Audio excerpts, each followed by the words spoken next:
사랑하는 은혜와 진리 장로교회 교우 여러분, 어젯밤도 평안하셨습니까? 오늘도 하나님께서 부어주시는 은혜를 가지고 세상을 이기는 믿음의 삶을 살아가는 저와 여러분이 되시기를 주님의 이름으로 축원합니다. 오늘 새벽에 만나 본문은 베드로전서 3장입니다.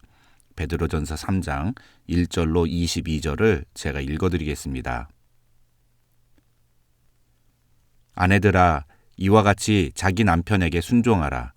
이는 혹 말씀을 순종하지 않는 자라도 말로 말미암지 않고 그의 아내의 행실로 말미암아 구원을 받게 하려 함이니 너희의 두려워하며 정결한 행실을 봄이라.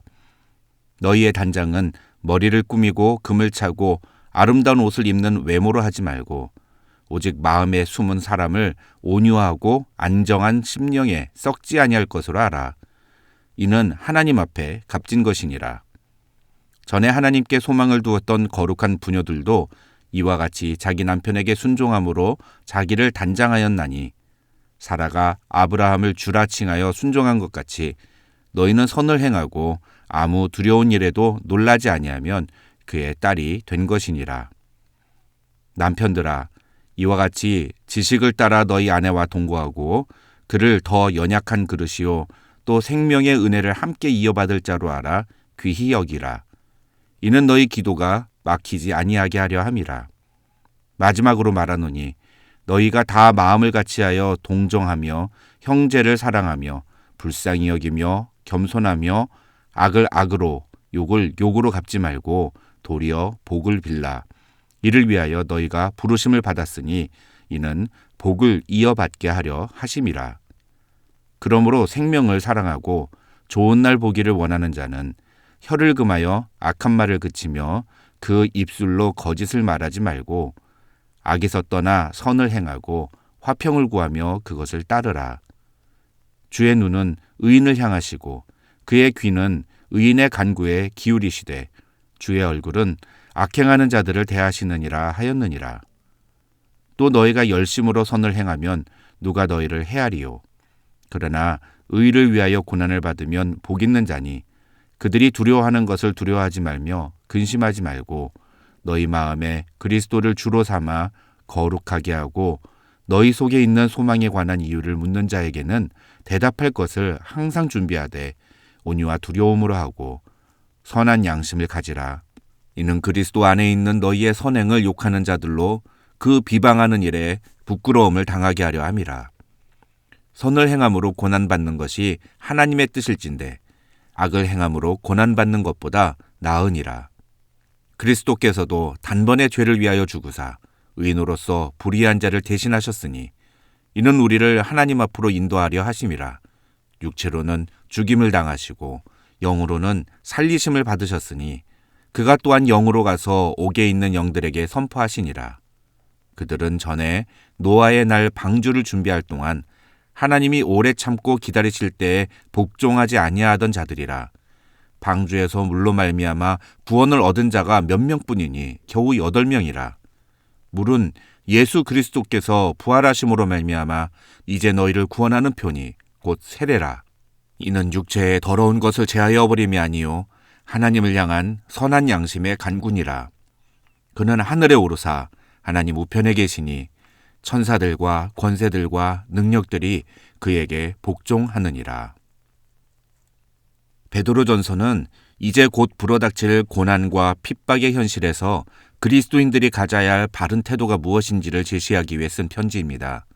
베드로전서 1장 13절부터 5장 11절까지 나오는 모든 내용은 바로 그 고난의 때에 그리스도인들이 보여주어야 할 모습이 무엇인지를 이야기하고 있습니다.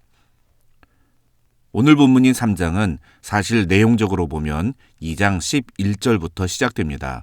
그리고 이 부분에서 베드로 사도가 이야기하는 내용들을 연결하는 중요한 핵심 단어는 바로 관계입니다. 2장 13절을 보시면 베드로는 인간의 모든 제도를 주를 위하여 순종하라고 권면합니다. 그 인간의 모든 제도 안에는 나라의 정치 체제뿐만 아니라 사회의 질서 그리고 가정 등 모든 분야를 망라합니다.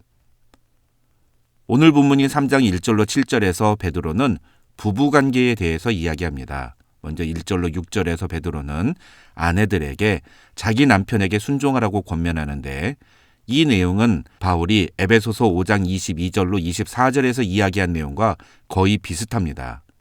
에베소서를 다룰 때에도 말씀드렸습니다만, 아내들에게 남편에게 순종하라고 권면하는 것은 질서에 대한 존중을 의미하는 것이지, 아내가 남편의 지배를 받아야 한다, 이런 뜻이 아닙니다.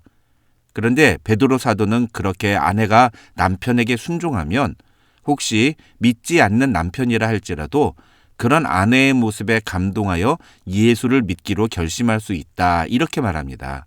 이 말은 남편의 마음이 감동될 만큼 남편을 존중하라는 뜻입니다. 그렇게 남편을 존중하면 믿지 않는 남편이 아내의 모습을 보고 자신도 예수를 믿기로 결심할 수 있다, 이런 뜻입니다. 그러기 위해서 베드로는 아내들에게 외모를 치장하는 것보다도 내면을 온유한 마음과 평온한 심령으로 가꾸라고 권면합니다. 그리고 사라가 자기 남편 아브라함을 주라 칭하여서 순종한 것 같이 너희도 그런 행동을 하는 것이 곧 선을 행하는 것이라고 6절에서 말합니다. 여기서 선을 행하는 것이란 말은 신앙인으로서 적합한 행동을 하는 것이라는 뜻입니다. 다시 말하면 남편에게 순종하는 것이 그리스도인 여성으로서 믿음을 따라 행동하는 것과 같은 것이라는 겁니다. 반면에 7절을 보면 베드로는 그런 아내들을 남편들은 귀히 여기라고 권면합니다. 그러면서 이는 너희 기도가 막히지 아니하게 하려 함이라고 말하는데, 이 말은 아내와의 관계가 틀어지게 되면 기도가 힘들어질 수 있다는 겁니다. 아내와의 다툼으로 마음이 상했는데 그런 마음으로 기도가 되겠냐는 겁니다. 아니, 정확하게 말하면 하나님은 그런 사람의 기도는 받지 않으신다는 것입니다. 아내를 업신여기고 멸시하는 그런 패악한 마음으로 남자가 아무리 거룩한 말로 하나님께 기도한들 하나님이 그 기도를 받으시겠느냐는 것입니다. 이것은 다른 사람과의 관계가 우리 신앙에 영향을 미친다는 것을 의미하는 것입니다. 기독교 신앙은 하나님과 나와의 관계만의 문제가 아니라 다른 사람들과의 관계에도 매우 중요하게 영향을 미친다는 사실을 이 본문은 이야기하고 있는 것입니다. 다시 말해서 참된 성도는 나 혼자 예수 믿는 사람이 아니라 다른 사람들과의 관계도 바르게 세워가는 사람이어야 한다는 뜻입니다. 그 다음 사도 베드로는 8절로 17절에서 그렇게 다른 사람들과의 관계를 바르게 세우기 위해서 그리스도인들이 조심해야 할 것 2가지를 이야기합니다. 첫째는 말을 조심하라는 겁니다. 8절과 9절에서 베드로는 너희가 다 마음을 같이하여 동정하며 형제를 사랑하며 불쌍히 여기며 겸손하며 악을 악으로 욕을 욕으로 갚지 말고 도리어 복을 빌라고 말합니다. 그러면서 10절에서는 혀를 금하여 악한 말을 그치고 그 입술로 거짓을 말하지 말라고 말합니다. 쉽게 말하면 8절과 9절에서는 해야 할 말이 무엇인지, 그리고 10절에서는 하지 말아야 할 말이 무엇인지를 이야기하고 있는 것입니다. 우리가 야고보서를 다룰 때도 살펴보았습니다만 하지 말아야 할 말을 밖으로 내뱉게 되면 그 말을 다시 주워 담을 수도 없고 그 말로 인해 큰 문제가 불거지는 경우가 허다합니다. 그래서 베드로도 생명을 사랑하고 좋은 날 보기를 원하는 자는 말조심을 하라고 말하고 있는 것입니다. 사실 교회 안에서 성도들 사이에 일어나는 관계의 문제도 가만히 보면 거의 대부분이 다 말 때문에 벌어지는 것들인 것을 보게 됩니다. 누군가 무심코 한 말실수에 상처를 받게 되면 대부분이 악을 악으로, 욕을 욕으로 받아치기 때문입니다.